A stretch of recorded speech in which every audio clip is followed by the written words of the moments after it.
নমস্কার।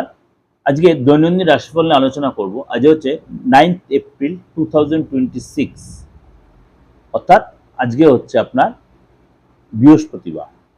সারাটা দিন কেমন যাবে তার আগে বলি, আপনাদের অনেকেই বলছেন দাদা আপনার সাথে যোগাযোগ করতে গেলে কীভাবে করবো। এই যে নাম্বারটা রয়েছে দেখুন একদম খুব ক্লিয়ার করে, এই নাম্বারটা তো আমার হোয়াটসঅ্যাপও আছে।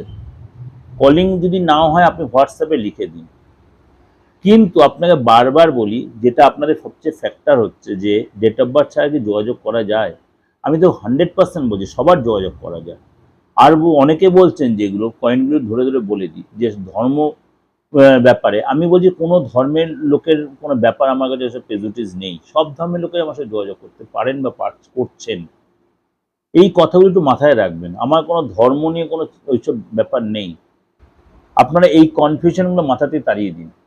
যদি মনে হয় পার্থক্যকে ভরসাযোগ্য লাগে আপনি অবশ্যই আমার থেকে প্রেডিকশন নিতে পারেন। যদি মনে করে আপনি তন্ত্রমতে কোনো প্রতিকার করবেন তাও আপনি নিতে পারেন, কারণ আপনার রোগটা সারানোই দরকার। আমি আপনাকে কীভাবে প্রতিকার দিচ্ছি সেটা আমার দায়িত্ব, আপনার রোগটা সারছে সেটা আপনি বুঝে নিন। চলুন তাহলে জেনে নিন আজকে আপনার রাশিকে। এগুলো বলার উদ্দেশ্য হচ্ছে কেন আপনারা অনেকেই কনফিউশনটা কাটিয়ে উঠতে পারছেন না।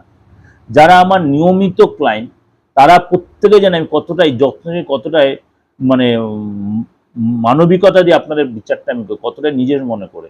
সুতরাং আপনিও সেই সুযোগটা কাজে লাগাবেন যে কোনো প্রতিকারের জন্য, খালি মৃত ব্যক্তি জাগানো ছাড়া। কন্যা রাশি, কন্যা রাশি আজ ভৌতিক সুবিধা প্রাপ্তি হবে। আজকে আপনার মায়ের সহযোগিতা পাবেন। আজকে আপনি অবশ্যই নিজের ভাগ্য আজ আপনি প্রভাবিত করতে পারেন, ভাগ্য সাপোর্ট পাবেন। সরকারি কাজে আজকে আপনি রাজনীতি থেকে মুক্তি পাবেন। সরকারি কাজে রাজনীতি বা পলিটিক্স হচ্ছে যে কাজের জায়গায়, সেটাতে অনেকটাই মুক্তি হবে। শরীরের প্রতি অবশ্যই যত্ন নিয়ে শরীর আগে থেকে বেটারও হবে।